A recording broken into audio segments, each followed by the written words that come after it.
নমস্কার, আপনারা দেখছেন হাই নিউজ। আমি শ্রীপর্ণা রয়েছে আপনাদের সঙ্গে। শুরু করছি আজকে নিউজ। সুপ্রিম কোর্টের নির্দেশ, বকেয়া মহার্ঘ ভাতার 25% দিয়ে দিতে হবে রাজ্য সরকারি কর্মচারীদের। সুপ্রিম নির্দেশের পর 25% দিয়ে দেওয়ার পরেও কেন্দ্র রাজ্যের ডিএর ফারাক দাঁড়াবে 12%। সুপ্রিম নির্দেশ অনুযায়ী যে অর্থে সংস্থান করতে হবে রাজ্য সরকারকে তার পরিমাণ 10,000 কোটি টাকার একটু বেশি। এখন প্রশ্ন হচ্ছে, আদৌ এত টাকা আছে রাজ্যের কোষাগারে? রাজ্য সরকারি কর্মচারীদের বকেয়া মহার্ঘ ভাতার 25% দিয়ে দিতে হবে নির্দেশ দিয়েছে সুপ্রিম কোর্ট। শুক্রবার বিচারপতি সঞ্জয় কোরাল এবং বিচারপতি সন্দীপ মেহতার বেঞ্চ ওই নির্দেশ দিয়েছে। শুরুতেই রাজ্যকে 50% বকেয়া মেটাতে বলেন বিচারপতিরা। জবাবে অভিষেক মনু সিংভি বলেন, এটা বিপুল টাকা, এত টাকা দিতে গেলে রাজ্যের কোমর ভেঙে যাবে। বকেয়া ডিএর 50% দেওয়া সম্ভব নয়। একই সঙ্গে রাজ্যের আইনজীবী দাবি করেন, ডিএ রাজ্য সরকারি কর্মচারীদের সাংবিধানিক অধিকার নয়। কিন্তু সিংভির যুক্তি মানতে রাজি হয়নি সর্বোচ্চ আদালত। বিচারপতি সঞ্জয় করল নির্দেশ দেন, মামলাকারীরা রাজ্য সরকারেরই কর্মী, তাদের বকেয়া মেটাতে অসুবিধের কোনো কারণ নেই। 25% বকেয়া দিয়ে দিন, বাকি বকেয়া ডিএ নিয়ে অগাস্টে চূড়ান্ত শুনানি হবে। দীর্ঘদিন ধরেই কেন্দ্রীয় হারে ডিএ দাবি করে আসছেন রাজ্যের সরকারি কর্মীরা। বর্তমানে মূল বেতনের উপর 55% হারে ডিএ দেয় কেন্দ্র সরকার। উল্টো দিকে সরকারি কর্মচারীদের 18% ডিএ দেয় রাজ্য সরকার। কেন্দ্র এবং রাজ্যের ডিএর ফারাক 37%। সুপ্রিম নির্দেশের পরে 25% ডিএ দেওয়ার পরেও কেন্দ্র রাজ্যের ডিএর ফারাক দাঁড়াবে 12%। সুপ্রিম নির্দেশ অনুযায়ী যে অর্থের সংস্থান করতে হবে রাজ্য সরকারকে তার পরিমাণ 10,000 কোটি টাকার একটু বেশি। সুপ্রিম কোর্টের নির্দেশে মমতা বন্দ্যোপাধ্যায়ের সরকার বড় ধরনের চ্যালেঞ্জের মুখে পড়ল বলেই মনে করছে শাসক শিবির এবং রাজ্য প্রশাসনের একাংশ। 26শে বিধানসভা নির্বাচন, তার আগে আদালতের নির্দেশে নবান্নের উপর চাপ বাড়ছে বলেই মনে করছে ওয়াকিবহল মহল। প্রত্যাশিতভাবেই সুপ্রিম কোর্টের নির্দেশ সম্পর্কে মুখ্যমন্ত্রী অবহিত, কিন্তু ওই বিষয়ে তার সঙ্গে সহকর্মীদের কারোর বিশদে আলোচনা হয়েছে বলে খবর নেই। ওই বিষয়ে দল বা সরকারের তরফে শুক্রবার কেউ মুখ খোলেননি। একটি সূত্রের দাবি, ওই বিষয়ে যা বলার মুখ্যমন্ত্রীই বলবেন। তৃণমূলের একাধিক নেতা মন্ত্রীর মতে, এখন রাজ্য সরকারের কাছে দুটি রাস্তা আছে। এক, সুপ্রিম কোর্টের নির্দেশকে চ্যালেঞ্জ করে শীর্ষ আদালতের অন্য বেঞ্চে মামলা করা। দুই, বিভিন্ন জনকল্যাণমূলক প্রকল্প থেকে আর্থিক বরাদ্দ কাটছাট করে মহার্ঘ ভাতার জন্য প্রদেয় অর্থ জোগাড় করা। তার মধ্যে লক্ষ্মীর ভাণ্ডারের মতো প্রকল্পও রয়েছে, যে প্রকল্পে আগামী বিধানসভা ভোটের আগে অর্থ বরাদ্দ বৃদ্ধি করার প্রাথমিক ভাবনা চিন্তা শুরু করা হয়েছিল। প্রথমটির সম্ভাবনা ক্ষীণ বলে একান্ত আলোচনায় মেনে নিচ্ছেন ওই নেতা মন্ত্রীরাই। দ্বিতীয় পন্থা নিতে হলে কি পদক্ষেপ করা যেতে পারে তার আভাস দিলেও কোন পথে তা কার্যকর করা যাবে তার হদিস তারা দিতে পারছেন না। প্রসঙ্গত, রাজ্যকে ওই বকেয়া অর্থ কতদিনের মধ্যে দিতে হবে তা নিয়ে দ্বিমত সংশয় রয়েছে। সুপ্রিম কোর্টের নির্দেশের প্রেক্ষিতে আইনজীবীদের একাংশ জানাচ্ছেন 4 সপ্তাহের মধ্যে ওই টাকা দিতে হবে। আবার অন্য অংশ মনে করছেন, মামলার পরবর্তী শুনানি যেহেতু আগামী অগাস্টে, তাই রাজ্যের কাছে 3 মাস সময় রয়েছে। সুপ্রিম কোর্ট কি সময়সীমা বেঁধে দিয়েছে বা আদৌ দিয়েছে কিনা, রায়ের হুবহু প্রতিলিপি পাওয়া গেলে সে সম্পর্কে নিশ্চিত হওয়া যাবে। তবে বকেয়া মহার্ঘ ভাতার 25% যে রাজ্য সরকারকে দিতে হচ্ছেই তা নিয়ে সন্দেহের অবকাশ নেই। শুক্রবার নির্দেশের পর রাজ্য সরকারকে ওই বাড়তি অর্থের সংস্থান করতে হবে। তা কোন পথে হবে তা নিয়ে জল্পনা। সরকারের তরফে আইনি বিষয়টি যারা দেখছেন তাদের একাংশের বক্তব্য, সুপ্রিম কোর্ট যেহেতু অন্তর্বর্তী নির্দেশ দিয়েছে তা চ্যালেঞ্জ করে রাজ্য সরকার অন্য কোনো বেঞ্চে মামলা করবে এমন সুযোগ বা সম্ভাবনা কার্যত নেই। তবুও আইনি দিকগুলি খতিয়ে দেখা হচ্ছে। অন্যদিকে রাজ্যের কোষাগারের অবস্থা তথৈব চ। বিভিন্ন জনমোহিনী প্রকল্প চালাতে গিয়ে সরকারকে কত ভেবেচিন্তে পা ফেলতে হচ্ছে সে কথা নিজেই প্রশাসনিক বৈঠকে বলে থাকেন মুখ্যমন্ত্রী।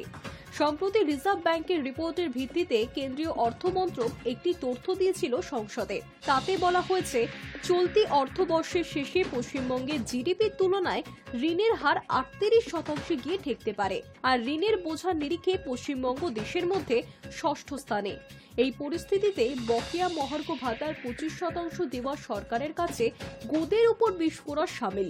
উন্নয়নশীল অর্থনীতিতে বৃদ্ধির গতি বজায় রাখতে আয়ের চেয়ে বেশি ব্যয় সবসময় সময় খারাপ চোখে দেখেন না অর্থনীতিবিদদের বড় অংশ। তবে সেই ব্যয় মূলত সড়ক, সেতু বা বন্দরের মতো স্থায়ী সম্পদ তৈরি করতে ব্যবহারের উপর গুরুত্ব দেন তারা, কারণ তাতে দীর্ঘমেয়াদে আর্থিক কর্মকাণ্ড বাড়ে। সেই সূত্রে রাজস্ব আদায়ও বাড়ে রাজ্যের, যেমনটা রাজ্য করেছে গ্রামীণ সড়ক যোজনা বা 100 দিনের কাজের মতো প্রকল্পে। আবাস যোজনার প্রথম কিস্তির টাকা ইতিমধ্যেই উপভোক্তাদের কাছে চলে গিয়েছে। আগামী ডিসেম্বরের পরের কিস্তির টাকা দেওয়ার কথা। পথশ্রী প্রকল্পের কাজ বহু জায়গায় চলছে। এখন প্রশ্ন, বরাদ্দে কাটছাট হলে এই প্রকল্পগুলির কাজ কি আপাতত বন্ধ হয়ে যাবে? সব মিলিয়ে টানা পড়েনে রাজ্য। সমস্যা সমাধানে স্পষ্ট কোনো দিক নির্দেশ মিলছে না নেতা মন্ত্রীদের কথায়। Hi News Network. আন্তর্জাতিক দুনিয়ার সামনে পাকিস্তানের চেহারা তুলে ধরার জন্য 5টি বড় দেশে বিশেষ টিম পাঠাবে ভারত। আর এই দলগুলির প্রত্যেকটিতে থাকবেন দেশের 5 থেকে 6 জন সাংসদ এবং বিদেশ দপ্তরের অফিসাররা।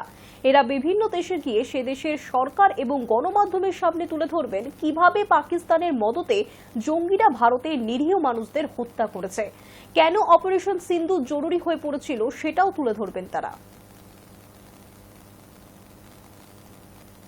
পেহেলগাঁওয়ের ভয়াবহ জঙ্গি হামলা ও ভারতীয় সশস্ত্র বাহিনীর জবাবি অভিযান অপারেশন সিন্দুর নিয়ে পাকিস্তান আন্তর্জাতিক মহলে যে প্রচার চালাচ্ছে তার জবাবে কূটনৈতিক পদক্ষেপ করতে চলেছে ভারত। নরেন্দ্র মোদী সরকারের সিদ্ধান্ত অনুযায়ী 5টি দেশে 8টি সংসদ সদস্যের দল পাঠানো হবে। এই দলের সঙ্গে থাকবেন পররাষ্ট্র মন্ত্রণালয়ের 1 জন করে প্রতিনিধি। প্রতিটি দলে 5 থেকে 6 জন করে সংসদ সদস্য থাকবে। সংশ্লিষ্ট সংসদ সদস্যদের বলা হয়েছে যেন তারা তাদের পাসপোর্ট ও অন্য ভ্রমণ সংক্রান্ত কাগজপত্র তৈরি রাখেন। এইসব দল আগামী 22শে মে দেশ ছাড়বেন এবং 3রা থেকে 4 জুনের মধ্যে দেশে ফিরবেন বলেও জানা গিয়েছে। এই বিদেশ সফরের মূল লক্ষ্য হবে বিভিন্ন গুরুত্বপূর্ণ দেশগুলোর সরকার ও মিডিয়াকে ভারতের অবস্থান স্পষ্টভাবে জানানো। অপারেশন সিন্দুর ঠিক কিভাবে চালানো হয়েছে, পহেলগাঁওয়ে ঠিক কি ঘটেছিল, পাকিস্তান কিভাবে মদতপুষ্ট জঙ্গি সংগঠনের মাধ্যমে ভারতীয় ভূখণ্ডে হামলা চালাচ্ছে, এই সব বিষয়ে তথ্যভিত্তিক ব্যাখ্যা দেওয়া হবে। স্বাভাবিকভাবেই ধরে নেওয়া হচ্ছে শুধু বিজেপি নয়, বিভিন্ন বিরোধী দলের সাংসদরাও এই দলে থাকবেন। অর্থাৎ মোদী এই কৌশলে আন্তর্জাতিক শুধু নয়, দেশের ভিতরেও এই ছবি তুলে ধরতে চাইছেন। সব রাজনৈতিক দলের সমর্থনই তার কাছে আছে। কংগ্রেস এই প্যাচে কিছুটা অস্বস্তিতে পড়লেও জানিয়ে দিয়েছে কংগ্রেস সাংসদরা দেশের হয়ে এই প্রচারের কাজে অংশ নেবেন। राष्ट्रीय हित सर्वोपरि है। जो अभी अभी सुनने में आया है कि एक प्रतिनिधिमंडल अलग अलग देशों में भेजा जाएगा, बहुदलीय प्रतिनिधिमंडल सांसदों का, इसमें जरूर कांग्रेस पार्टी अपनी जो सांसद हैं उसको नियुक्त करेंगे। 22 এপ্রিল জম্মু কাশ্মীরের অনন্তনাগ জেলার পহেলগাঁওয়ে ভয়াবহ জঙ্গি হামলায় 26 জন নিহত হন। এই হামলার দায় স্বীকার করে দ্য রেজিস্ট্যান্স ফ্রন্ট বা টিআরএফ নামক একটি সংগঠন, যাকে ভারত মনে করে পাকিস্তান ভিত্তিক জঙ্গি সংগঠন লস্কর ই তাইবার একটি ছদ্মবেশী রূপ। এর পরিপ্রেক্ষিতে 7ই মে ভারত অপারেশন সিন্দুর শুরু করে। অপারেশনের প্রথম পর্যায়ে ভারত পাকিস্তান ও পাকিস্তান অধিকৃত কাশ্মীরের মোট 9টি জঙ্গি ঘাঁটিতে হামলা চালায়। এরপর পাকিস্তান ভারতের উত্তর ও পশ্চিমাঞ্চলের সামরিক ঘাঁটিতে পাল্টা হামলা চালালে ভারত পাকিস্তানের একাধিক বিমান প্রতিরক্ষা ও রাডার ঘাঁটিতে জবাবি হামলা করে। পাকিস্তান একের পর এক ড্রোন ও ক্ষেপণাস্ত্র হামলা চালাতে থাকে। ভারতও জবাবে অন্তত 8টি পাকিস্তানি বিমান ঘাঁটি, রাডার স্টেশন ও গুরুত্বপূর্ণ প্রতিরক্ষা স্থাপনায় হামলা চালায়। এর মধ্যে চকলালা ও সারগোদা বিমান ঘাঁটি ছিল, যেগুলিকে পাকিস্তান অত্যন্ত গুরুত্বপূর্ণ মনে করে। 4 দিন ধরে চলা এই সংঘর্ষের পরে 10ই মে পাকিস্তান ভারতের কাছে যুদ্ধবিরতির অনুরোধ করে এবং ভারত তা মেনে নেয়। এবার সামরিক প্রতিক্রিয়ার পাশাপাশি কূটনৈতিক পর্যায়েও সক্রিয় হয়েছে ভারত। জাতিসংঘে ভারত টিআরএফকে একটি সন্ত্রাসবাদী সংগঠন হিসেবে চিহ্নিত করার দাবি জানিয়েছে। টিআরএফ এর মাধ্যমে পাকিস্তান আন্তর্জাতিক মহলে এই বার্তা দিতে চায় যে এই হামলাগুলো অভ্যন্তরীণ বিদ্রোহ, কিন্তু ভারত বারবার বলেছে এগুলি আসলে রাষ্ট্রীয় মদতে পরিচালিত জঙ্গি হামলা। বিদেশ সফরে পাঠানো সংসদ সদস্যদের মাধ্যমে ভারত আন্তর্জাতিক সম্প্রদায়ের কাছে এই বিষয়টি তুলে ধরতে চাইছে যে দেশ তার সীমান্ত ও নাগরিকদের রক্ষা করতে যা করা প্রয়োজন তাই করছে। পাশাপাশি ভারতের রাষ্ট্রদূতরাও বিভিন্ন দেশের সংবাদ মাধ্যমে সাক্ষাৎকার দিয়ে ভারতের অবস্থান তুলে ধরছে। এই উদ্যোগকে ভারত একটি কূটনৈতিক স্ট্রাইক হিসেবে দেখছে, যার উদ্দেশ্য শুধু সত্য কথা তুলে ধরা নয়, বরং পাকিস্তানের প্রচার কৌশলের ভিত্তি দুর্বল করে দেওয়া। Hi News Network. বোমা মেরে উড়িয়ে দেওয়া হবে তাজ হোটেল এবং মুম্বাইয়ের শিবাজি মহারাজ আন্তর্জাতিক বিমানবন্দর। এমনই হুমকি ইমেল পেয়ে নড়ে চড়ে বসল মুম্বাই পুলিশ। শনিবার সকাল থেকেই বিমানবন্দর থেকে তাজ হোটেল সর্বত্রই নিরাপত্তার কড়াকড়ি শুরু হয়েছে। মুম্বাই পুলিশ জানিয়েছে, মুম্বাই বিমানবন্দর পুলিশের ইমেল আইডিতে হুমকি দিয়ে একটি ইমেল করা হয়েছে, যেখানে বলা হয়েছে আফজল গুরুর সঙ্গে অন্যায় হয়েছে, এই জন্য হামলা হবে তাজ হোটেল এবং মুম্বাই বিমানবন্দরে।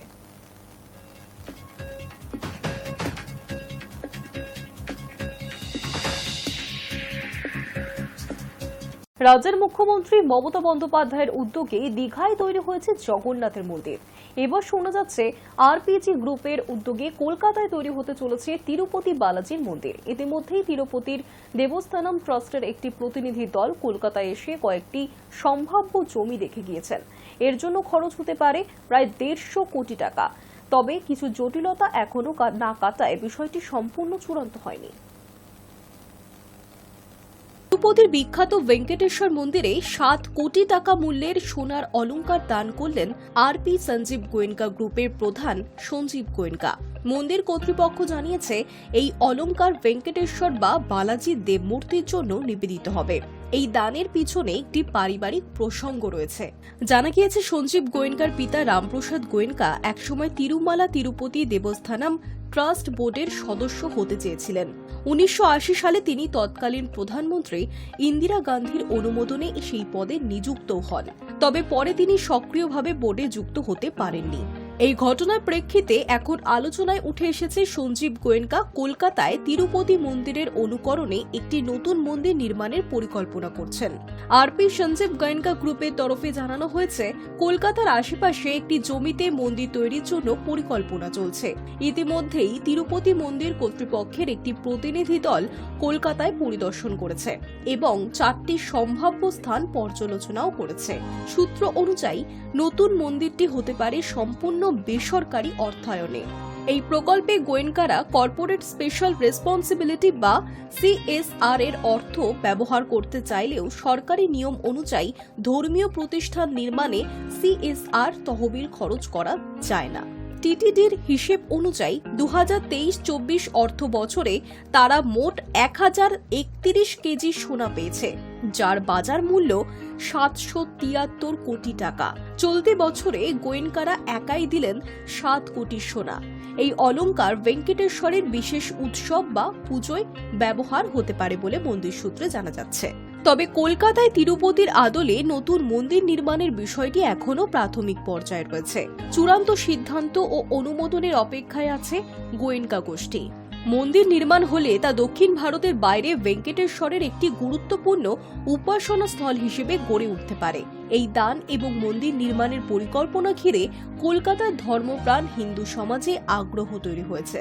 তিরুপতির মতো মন্দির কলকাতায় হলে তা ধর্মীয় পর্যটনেরও একটি নতুন কেন্দ্র হতে পারে বলে মনে করা হচ্ছে। Hi News Network. জ্যাভলিন থ্রোয়ে ইতিহাস করলেন ভারতের সোনার ছেলে নীরজ চোপড়া। দীর্ঘ প্রতীক্ষার অবসান ঘটিয়ে 90 মিটারের মাইল ফলক অবশেষে টপকে গেলেন। সে পারল। দীর্ঘ প্রতীক্ষার অবসান ঘটিয়ে 90 মিটারের দুর্ভেদ্য মাইল ফলক অবশেষে টপকে গেলেন নীরজ চোপড়া। শুক্রবার দোহায় ডায়মন্ড লিগে প্রথম স্থান দখল করতে না পারলেও ব্যক্তিগত লক্ষ্যে অনায়াসে পৌঁছে গেলেন দেশের সোনার ছেলে। নিজের তৃতীয় চেষ্টায় 90.23 মিটার থ্রো করেন নীরজ, আর সেই সঙ্গে প্রথম ভারতীয় জ্যাভলিন থ্রোয়ার হিসেবে ঢুকে পড়েন ইতিহাসের পাতায়। 2022 সালে স্টকহোম ডায়মন্ড লিগে নিজের কেরিয়ারের সেরা 89.94 মিটার থ্রো করেছিলেন তিনি। এবার সেই রেকর্ড ছাপিয়ে 90 মিটার পার হওয়ার স্বপ্ন পূরণ করলেন অলিম্পিকে জোড়া পদকজয়ী তারকা। তবে দুর্দান্ত পারফরমেন্স থাকা সত্ত্বেও দ্বিতীয় স্থানেই শেষ করতে হলো তাকে। জার্মানির জুলিয়ান ওয়েবার তাকে পিছনে ফেলে সেরা হয়ে যান। 91.06 মিটার থ্রো করেন তিনি। তবে দ্বিতীয় হলেও নীরজ আরও একবার ভারতীয়দের বুক গর্বে চওড়া করলেন। কবে তিনি 90 মিটার পার করেন সেদিকেই তাকিয়েছিল গোটা দেশ। এমনকি অলিম্পিকে সোনা জিতলেও এতদিন ব্যক্তিগত লক্ষ্য পূরণেই ব্যর্থ হচ্ছিলেন তিনি। তবে নতুন কোচের তত্ত্বাবধানে অবশেষে স্বপ্ন বাস্তবায়িত হল। এই সাফল্যের পর থেকেই শুভেচ্ছার বন্যায় ভাসছে নীরজ। এক্স হ্যান্ডেলে তাকে শুভেচ্ছা জানিয়েছেন প্রধানমন্ত্রী নরেন্দ্র মোদীও। এবার কি লক্ষ্য আরো বড়, তার মুখ থেকে এখনো উত্তর মেলেনি। তবে সোনার ছেলেদের কি থামিয়ে রাখা যায়? It's little bit bittersweet actually. I'm very happy for 90 meters, but it happened with me also when I broke national record in Turku, with over 89 meters, and also in Stockholm, I threw 89.94. I was always second, and also here I broke national record and second today. But I'm very happy for Julian also. He threw 91. So we both broke 90 meter today. So we are happy because we tried very hard from so many years. So finally we broke 90 meter, and it was just the first competition of the year. So I'm confident then that in next competitions I will throw more far. Hi News Network 17 তারিখ থেকে শুরু হয়ে গিয়েছে IPL. এদিকে পাকিস্তানেও কিন্তু PSL চালু হয়ে গিয়েছে। বিদেশিরা ভারতে খেলতে আসছেন, আবার অনেক বিদেশিরা কিন্তু পাকিস্তানেও খেলছেন।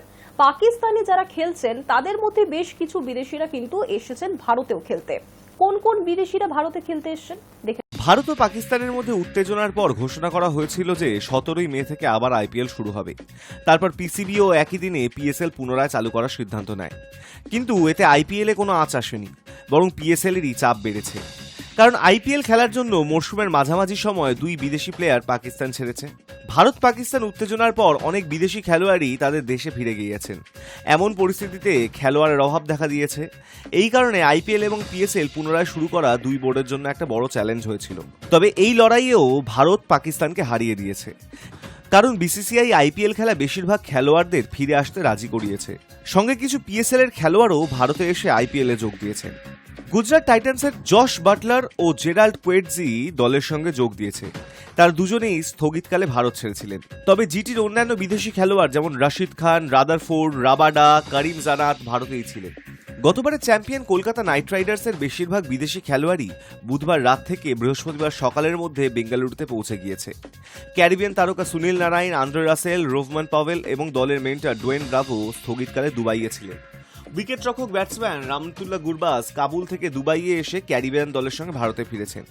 এছাড়া দক্ষিণ আফ্রিকার ফাস্ট বোলার আনরিক নর্চে মালদ্বীপ থেকে বেঙ্গালুরুতে কেকেআরের সঙ্গে যোগ দিয়েছেন। প্যাট কামিন্স এবং ট্র্যাভিস হেড সানরাইজার্স হায়দ্রাবাদের সঙ্গে যোগ দিয়েছেন। পাঞ্জাব কিংসের বিদেশি তারকা জেভিয়ার বার্লেট, আজামুতুল্লাহ ওমরজাই এবং মিচেল ওয়ান আইপিএল এর বাকি ম্যাচের জন্য ফ্র্যাঞ্চাইজিতে ফিরেছেন।